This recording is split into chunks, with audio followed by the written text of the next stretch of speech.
Doa itu mesti tegas. Doa itu mesti jelas. Kita tuh harus jelas apa yang kita minta, apa yang tidak kita minta. Janganlah kalau kita setelah berdoa lalu kita lupa. Itu kan seperti orang setelah menyaksikan wajahnya sendiri di cermin, lalu lupa mukanya. Jangan begitu, doa itu nggak boleh pikun. Apa yang kita doakan kita harus ingat. Apakah itu sudah atau belum dikabulkan.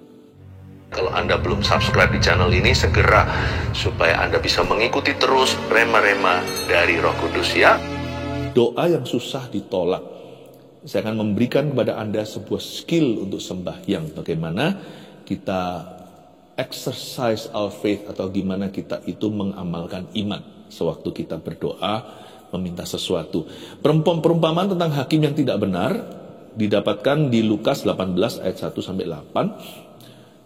Sekali lagi judul tema khotbah hari ini, doa yang susah ditolak, saya bacakan. Ayat 1, Yesus mengatakan suatu perumpamaan kepada mereka untuk menegaskan bahwa mereka harus selalu berdoa dengan tidak jemu-jemu. Katanya, dalam sebuah kota ada seorang hakim yang tidak takut akan Allah dan tidak menghormati seorang pun. Dan di kota itu ada seorang janda yang selalu datang kepada hakim itu dan berkata, belalah aku terhadap lawanku. Beberapa waktu lamanya hakim itu menolak, tapi kemudian ia berkata dalam hatinya, walaupun aku tidak takut akan Allah dan tidak menghormati seorang pun, namun karena janda ini menyusahkan aku, baiklah aku membenarkan dia supaya jangan terus saja ia datang dan akhirnya menyerang aku. Kata Tuhan, camkanlah apa yang dikatakan hakim yang lalim itu. Tidakkah Allah akan membenarkan orang-orang pilihannya yang siang malam berseru kepadanya? Dan adakah ia mengulur-ngulur waktu sebelum menolong mereka? Aku berkata kepadamu, ia akan segera membenarkan mereka. Akan tetapi, jika anak manusia itu datang, adakah ia mendapati iman di bumi? Saya koreksi dulu ya, doa yang salah itu gimana? Doa yang gak manjur. Doa yang gampang menyerah. Belum apa-apa sudah mutung di jalanan, di tengah jalan sudah berhenti.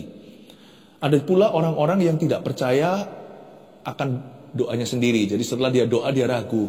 Didengar gak ya? Didengar gak ya? Ada juga orang-orang yang cepat lupa. Aku pernah doakan ini rasanya. Doa itu gak boleh rasanya. Makanya Yesus berkata di ayat pertama, Yesus mengatakan suatu perumpamaan. Ini pengajaran Yesus Kristus. Tuhan suka pakai ilustrasi supaya gampang dimengerti. Yesus mengatakan suatu perumpamaan kepada mereka. Mereka ini murid-murid Yesus. Dan kita murid-muridnya hari ini. Untuk menegaskan bahwa mereka harus selalu berdoa dengan tidak jemu-jemu. Garis bawahi dulu, untuk menegaskan. Perumpamaan Tuhan itu tidak asal-asalan. Kita patut merenungkan. Di dalamnya ada prinsip-prinsip yang baku. Ada yang namanya rigid principles of God. Di dalam hal ini, soal doa, Yesus punya spiritual laws atau punya hukum rohani yang tidak bisa diubah-ubah.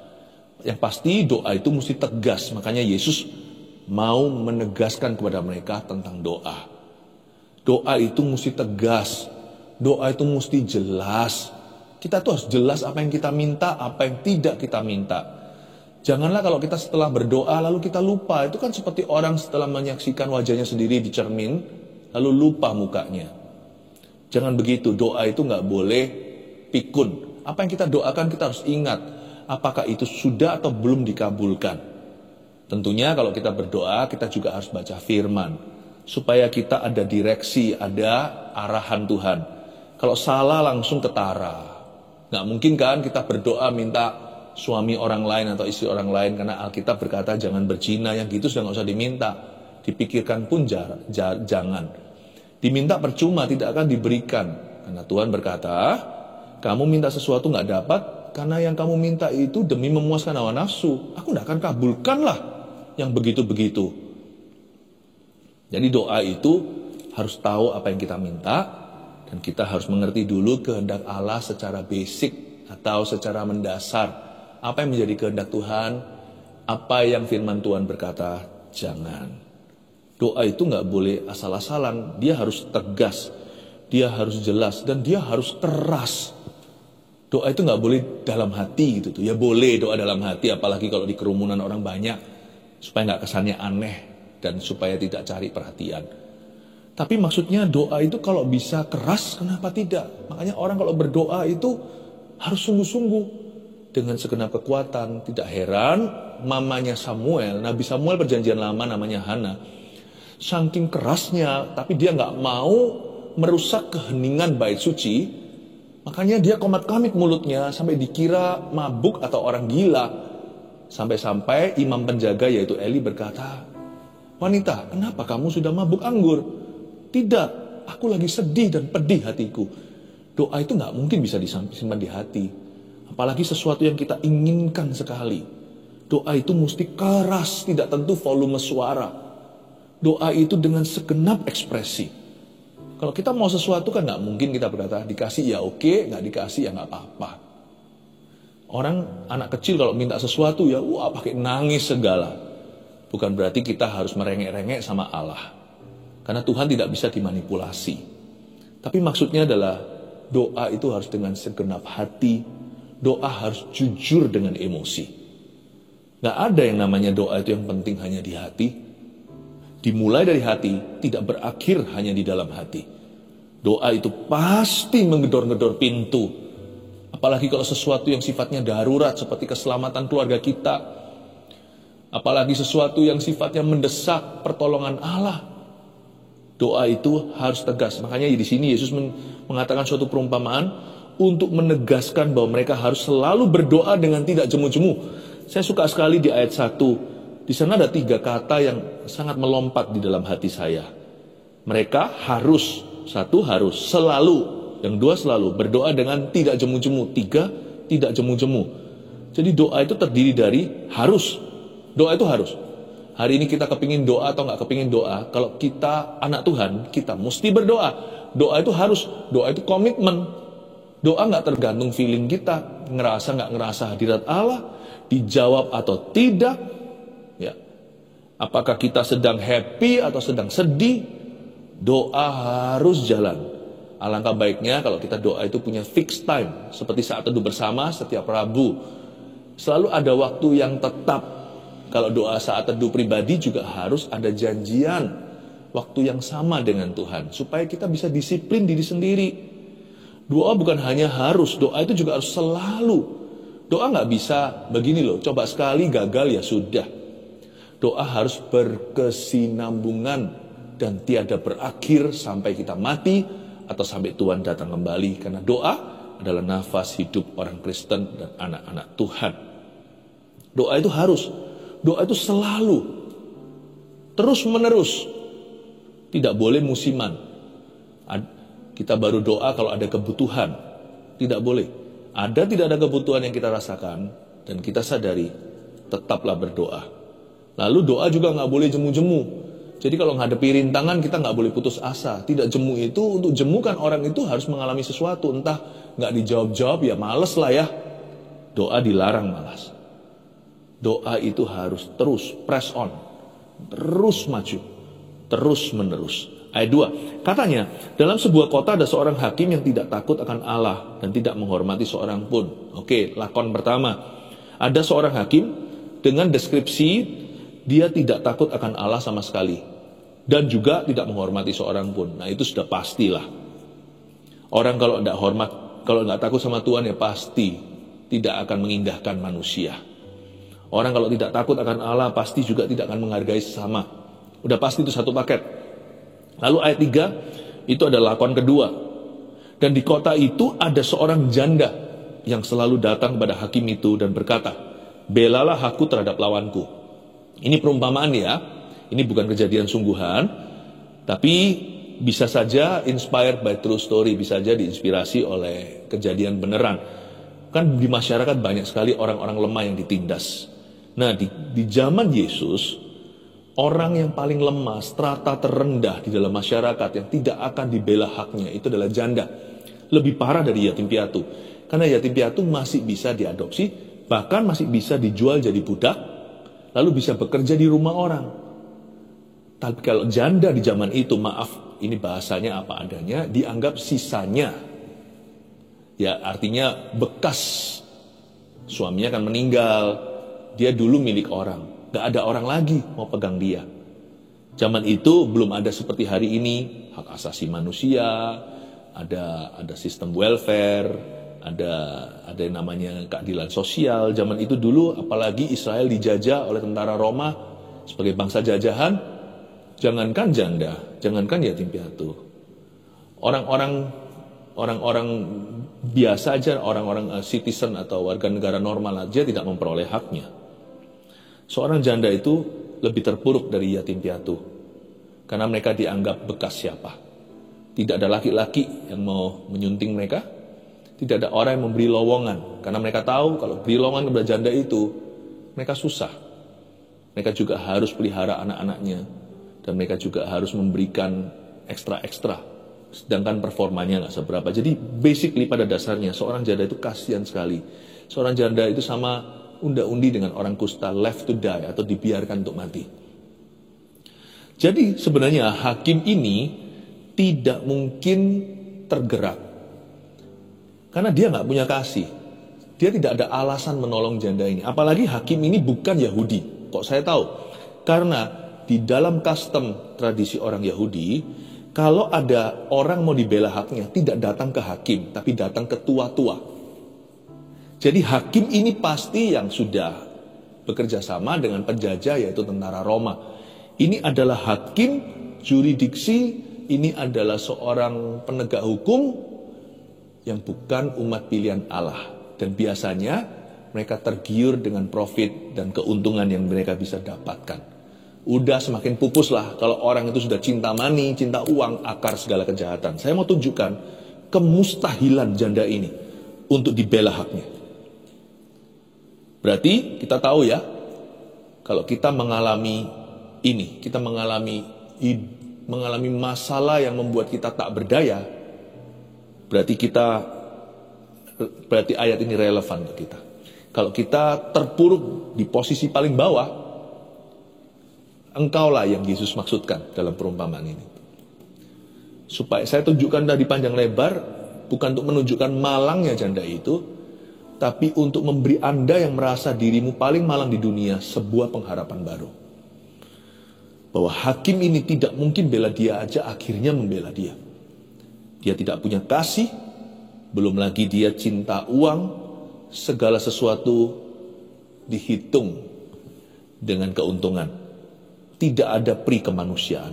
Ini aja akhirnya dia menolong janda ini, apalagi Tuhan. Kita lihat ayat yang keempat. Beberapa waktu lamanya hakim itu menolak, tetapi kemudian ia berkata dalam hatinya, walaupun aku tidak takut akan Allah dan tidak menghormati seorang pun, namun karena janda ini menyusahkan aku, baiklah aku membenarkan dia, supaya jangan terus saja ia datang dan akhirnya menyerang aku. Ayat 4 ini, beberapa waktu lamanya hakim itu menolak. Jadi itu yang saya katakan di awal-awal tadi. Kalau Anda mendapatkan jawaban tidak, bukannya dikabulkan malah ditolak, jangan putus asa. Karena Anda tidak menghadapi hakim lalim, tapi Anda menghadapi Bapak yang baik. Jadi penolakan, tanda kutip, penolakan Tuhan itu bukanlah kiamat. Justru kita harus GR, kita harus percaya diri dulu dalam doa kita. Lebih tepatnya percaya Tuhan. Jikalau Tuhan pada akhirnya pun berkata tidak pada doamu, itu berarti ada sesuatu yang lebih baik yang Dia sediakan. Jadi sebenarnya Bapak yang baik tidak akan berkata tidak. Karena doa yang sungguh-sungguh susah ditolak. Apalagi kalau bukan Tuhan yang berkata tidak, ya jangan menyerahlah. Apalagi kalau tidaknya itu dari setan yang menghalangi atau merintangi, ya lawan dengan imanmu yang teguh. Dan kalau tidak tersebut adalah dari keadaanmu, situasi kondisi yang seolah-olah tidak berubah dan menekanmu, janganlah give up. Jangan lemparkan handuk putihmu. Sebab kata tidak dari keadaan, apalagi dari musuh-musuhmu, dari iblis dan kuasa kegelapan itu bukan akhir segala sesuatu. Justru bawalah segala sesuatu ke dalam doa kepada Bapamu yang baik, hakim yang adil itu. Sekali lagi saya ulangi, sekalipun jikalau pada akhirnya Tuhan menolak doamu, itu bukan Tuhan menolak dirimu. Kalau Tuhan menolak permintaanmu, pada akhirnya setelah Anda ngotot gimana, sungguh-sungguh, sekalipun Anda klaim-klaim firman semua yang Anda tahu, kalau Tuhan berkata tidak, carilah iyanya. Karena tidak Tuhan di sini itu berarti iya di tempat yang lain. Kalau Tuhan tutup pintu, berarti Tuhan buka pintu yang satunya lagi. Jadi di dalam Tuhan itu tidak ada kata tidak sebenarnya. Orang berkata begini, doa itu bisa dijawab 3 macam. Iya, tidak, atau tunggu. Kalau tunggu ya nantikanlah. Kalau iya ya puji Tuhan. Tapi kalau tidak, tanyalah. Kalau bukan kehendakku, tapi kehendakmu yang jadi, lalu tanyalah begini. Apakah kehendakmu itu? Kalau tidak bagi aku sekarang, apakah iyanya bagi Tuhan? Tolong beritahukan. Nanti kan kita jadi, Paulus itu mau memberitakan Injil ke Asia, ke Bitinia, ditolak-tolak, dihalangi, tiada lain. Oleh Roh Kudus sendiri. Kalau dia dihalangi oleh roh jahat, dia bisa ikat itu. Tapi dia dihalangi oleh Roh Kudus berkata, no, tidak. Tapi gara-gara itu, dia dibawa ke Filipi. Kita tahu ada gereja yang luar biasa di sana, orang di penjara, diselamatkan. Terjadi gempa bumi di tahanan. Kita tahu cerita mujizat itu. Itu gara-gara Tuhan menolaknya pergi ke suatu tempat. Tuhan arahkan dia ke tempat yang lain. Bukan ke provinsi Asia, justru ke Makedonia. Wah, luar biasa. Jadi jangan sampai Anda itu marah atau kecewa kalau Tuhan seolah-olah menolakmu. Tetapi kalau itu hanya keadaan, lawan. Kalau itu setan, lawan dia dengan iman yang teguh. Jadi janganlah doa itu gampang untuk putus asa. Lalu di sini dikatakan, ayat yang keempat, B, tetapi kemudian ia berkata dalam hatinya. Coba dengarkan apa yang dikatakan dalam hati hakim yang lalim itu. Walaupun aku tidak takut akan Allah dan tidak menghormati seorang pun, namun karena janda ini menyusahkan aku, lebih baik aku membenarkan dia supaya ia tidak datang dan akhirnya menyerang saya. Ayat ini diulang sama Tuhan Yesus. Di ayat sebelumnya Yesus sudah berkata hakim ini seperti apa. Tapi sekarang Yesus dalam perumpamaan ini menceritakan hakim itu ngomong apa di dalam hatinya. Kan aku ini gak takut sama Allah dan tidak menghormati seorang pun. Yesus gak pernah bertele-tele. Dalam perumpamaan kalau dia ulang informasi yang sama, itu berarti ada penekanan khusus di dalamnya. Di sini ada sebuah penekanan, perhatikan. Tuhan ingin membuat suatu comparison, perbandingan antara hakim yang tidak benar ini dan dirinya. Antara hakim yang lalim ini dengan Bapaknya di sorga. Yaitu Bapa kita di dalam sorga. Dengan kata lain Tuhan tidak berkata, ya beda lah ya dia sama aku. Bumi dan langit bedanya orang ini dalam perumpamaan ini, si hakim yang lalim, dengan Bapa di dalam sorga yang mendengar doa. Makanya kalau berdoa itu gak boleh naruh rasa curiga sama Tuhan.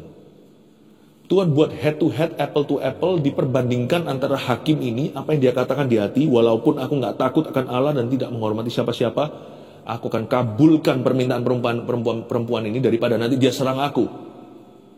Tuhan tidak mengabulkan doa kita karena Tuhan takut sama kita, tapi karena Tuhan sayang kita. Karena Tuhan mengasihi kita, karena Tuhan terbeban. Tuhan membuat perbandingan dalam ayat ini antara hakim ini dengan dirinya. Tuhan ingin kita percaya bahwa Allah kita itu selalu baik. Dan bahwa dia adalah pengabul doa. Kalau hakim ini terpaksa, Tuhan lakukan itu dengan sukarela, dengan senang hati pula. Sudah menjadi tanggung jawabnya Tuhan. Seperti seorang ayah. Kalau saya memberi anak saya makan, udah jadi tanggung jawabku. Sukacitaku, udah jadi tugas dan bebanku. Udah selumrahnya, seyogyanya, sepatutnya. Demikian pula Allah hendak berkata kepada anak-anaknya, Anda dan saya, sudah seyogya, sepatutnya, selumrahnya, aku mengabulkan doamu. Makanya di ayat yang ke-6, kata Tuhan, camkanlah apa yang dikatakan hakim yang lalim itu.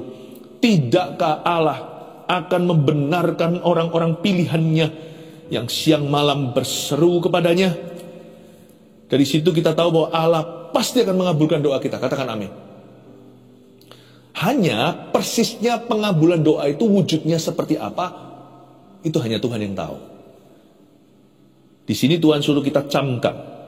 Lalu lanjut ayat 7. Tidakkah Allah akan membenarkan orang-orang pilihannya? Dengan kata lain Tuhan berkata gini, tidakkah hakim itu, jikalau Allah adalah hakimnya, tidakkah Allah akan membela hak janda itu? Tidakkah Allah akan memperjuangkan perkaranya? Pertanyaannya, karena kita tidak tahu kasus janda itu persisnya apa, sekalipun kita tahu, kita juga nggak tahu persisnya gimana caranya Tuhan akan membela janda itu. Nah, itu di ranah kedaulatan Allah.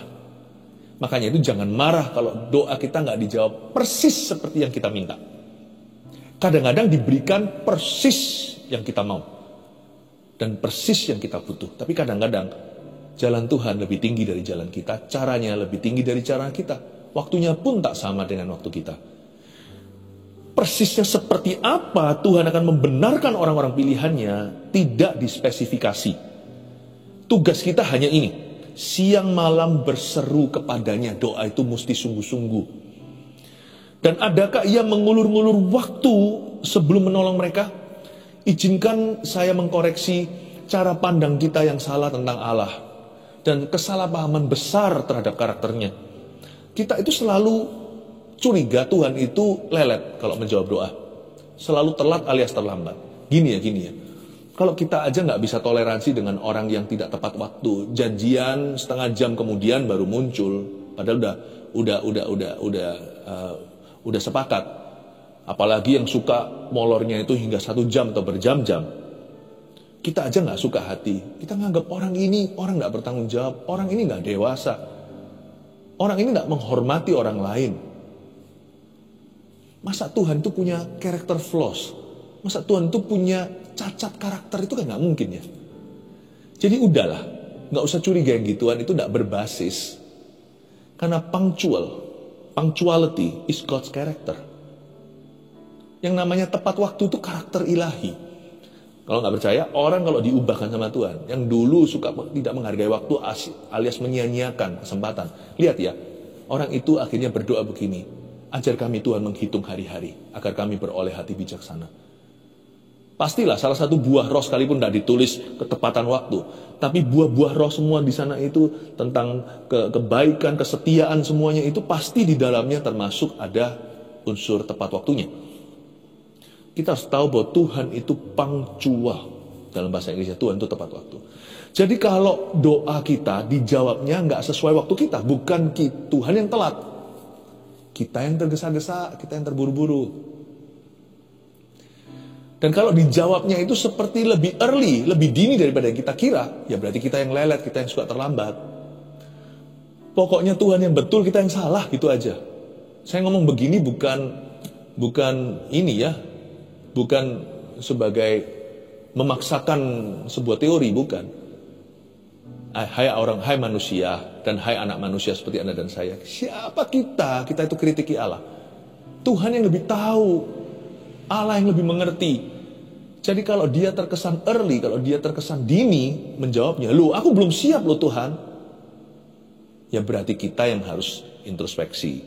Ingat ya, di perjanjian baru murid-murid berdoa untuk kelepasan Petrus dari penjara. Dilepaskan mereka masih sembahyang. Sampai-sampai gak percaya kalau di depan itu adalah gembala mereka, yaitu Rasul Petrus. Ya kita harus introspeksi. Mungkin kita kurang percaya, kita kurang gercep lah, kurang gerak cepat dalam menangkap jawaban doa. Tapi kadang-kadang kita merasa, Tuhan, kenapa engkau tidak datang-datang? 4 hari terlambat. Gara-gara itu di-upgrade kan, mujizatnya harusnya kesembuhan, tapi Lazarus dibangkitkan. Kematian orang mati diberikan. Tuhan itu selalu punctual. Jadi saya nggak pernah worry. Kalau saya berdoa sungguh-sungguh, posisi saya, peran saya, porsi saya hanyalah berseru siang dan malam itu. Waktunya urusan Tuhan. I trust that He's punctual. Saya percaya Dia itu tepat waktu. Aku berkata kepadamu ayat 8, Ia akan segera membenarkan mereka. Akan tetapi jika anak manusia itu datang, adakah Ia mendapati iman di bumi? Garis bawahi. Adakah Ia mendapati iman di bumi? Iman di sini apa sih? Percaya. Iman itu bukan sekedar percaya. Kalau kita ayat ini ditaruh di atas maka sekedar percaya. Tapi ayat ini ditaruh di ayat 8. Ayat penghabisan dari satu perumpamaan. Kalau kita baca dari ayat 1 sampai ke 7, kita tahu iman seperti apa yang Yesus maksudkan. Ini iman yang tidak pelin-pelan. Kalau sekali itu ya itu, gak gampang lupa gitu loh. Tadi doa apa? Doa itu gak boleh latah. Semua didoakan seperti pujasera. Lalu habis itu lupa tadi makan apa. Orang kalau doanya hanya begitu, itu berarti gak serius dia. Itu berarti hal itu dia tidak inginkan sungguh-sungguh. Sebab orang kalau menginginkan sesuatu, itu seperti satu breed atau satu jenis anjing namanya pitbull. Kalau dia gigit, dia nggak lepas-lepaskan. Dipentungin pun, disiram air panas, dia nggak lepaskan. Doa itu harus begitu, sekali gigit nggak lepas. Terus gitu, nggak boleh pelin-pelan. Nggak boleh pindah-pindah, lompat-lompat, hit and run. Tidak boleh tabrak lari, itu nggak boleh. Dan doa juga bukanlah ajang coba-coba. Cobalah, nggak bisa, coba ini. Nggak, pakai cara alternatif. Atau pergi ke orang pintar, atau pergi ke mencari orang sakti, kuasa gelap. Nggak boleh gitu. Doa itu mesti fokus. Doa itu harus fokus ke Kristus. Oke, doa yang susah ditolak jadi yang seperti apa deskripsinya dalam saya rangkumkan ya apa yang kita telah pelajari sampai ayat 8. Doa seperti ini. Pertama, berdoa dengan tidak jemu hingga terjadi sesuatu. Saya tulis di sana tidak hingga terjadi sesuatu, maksudnya gak tentu sesuatu itu persis sesuai dengan keinginanmu. Tapi orang kalau berdoa, pasti terjadi sesuatu. Nah, pertanyaannya terjadi apa? Terkadang terjadi sesuai aplikasi. Tapi kadang-kadang terjadi di luar dugaan kita. Pokoknya yang pasti, berdoa pasti terjadi sesuatu. Karena Alkitab mengatakan, ini dari mulut Yesus. Barang siapa minta, ia akan mendapat. Barang siapa mencari, dia akan menemukan. Yang mengetuk pintu pasti dibukakan. Kalau kita nggak dapat ya karena kita nggak minta. Yakobus ngomong begitu kan. Kamu tidak dapat karena kamu tidak berminta, kamu tidak berdoa. Meskipun tidak berarti doa selalu dapat yang kau inginkan. Kalau itu memuaskan hawa nafsu saja. Tetapi kamu tidak mendapat, kamu tidak memperoleh karena kamu tidak berdoa. Jadi saya yakin satu hal. Kalau kita tidak jemu doanya, pasti terjadi sesuatu. Semoga terjadi sesuai dengan yang kita harapkan. Tapi kalau tidak, God knows better. Tuhan lebih tahu. Yang pasti, pokoknya yang pasti ini tidak perlu ragu lagi adalah kalau kita berdoa dengan tidak jemu, pasti terjadi sesuatu. Singkatnya saya pernah sekali mendoakan seorang ibu tua agar dia sembuh dari stroke dan lumpuh di kursi rodanya. Setelah saya doa 2 jam. Sampai ibu itu merasa sudah anak muda. Itu waktu saya masih belum dewasa iman. Saya masih lahir baru. Sehingga seluruh keluarganya pun turut terbeban. Sembuh? Tidak. Tapi gara-gara saya doa itu, anaknya yang gak pernah berdoa, kepenuhan Roh Kudus. Mamanya gak sembuh. Gara-gara saya doa itu, cucunya bertobat. Lihat orang Kristen kok sungguh-sungguh ya mendoakan orang sakit yang bukan siapa-siapa. Itu juga bukan keluarganya. Dia terharu.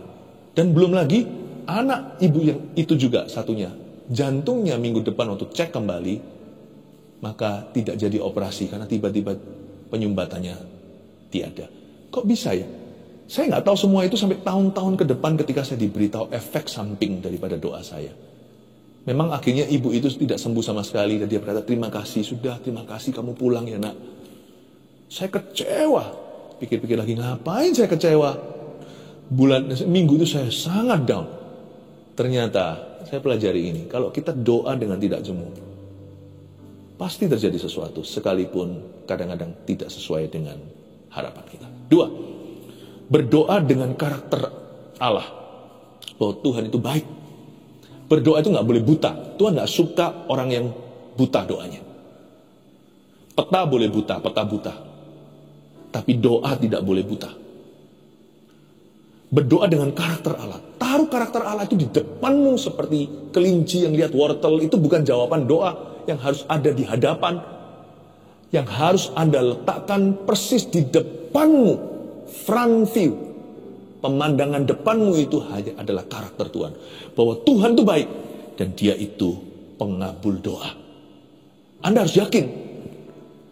Karena itu motivasi iman kita. 3, berdoa dengan iman yang tidak pelin-pelan atas janji Tuhan. Kalau Anda sudah peroleh satu janji, pegang itu sungguh-sungguh seperti pitbull tadi. Sekali gigit, gigit terus. Jangan dilepas. Sampai kejadian. Amin. Saya harap di akhir tahun ini Anda merombak cara berdoa. Karena tahun depan, percayalah, doa kita akan sangat berguna. Dan kalau kita tidak membangun hidup doa kita, susah. Tapi kalau kita membangun doa kita dengan sungguh-sungguh, doa kita susah ditolak. Karena Tuhan suka mengabulkan doa putra-putrinya. 1 Petrus 4 ayat 7. Kesudahan segala sesuatu sudah dekat. Karena itu, kuasailah dirimu dan jadilah tenang, supaya kamu dapat berdoa. Saudara yang terkasih, terima kasih telah mendengarkan firman Tuhan hari ini. Jangan lupa untuk dukung terus channel ini dengan cara subscribe, like, share, dan juga komen. Agar saudara kita yang lain juga boleh terberkati. Tuhan Yesus memberkati kita.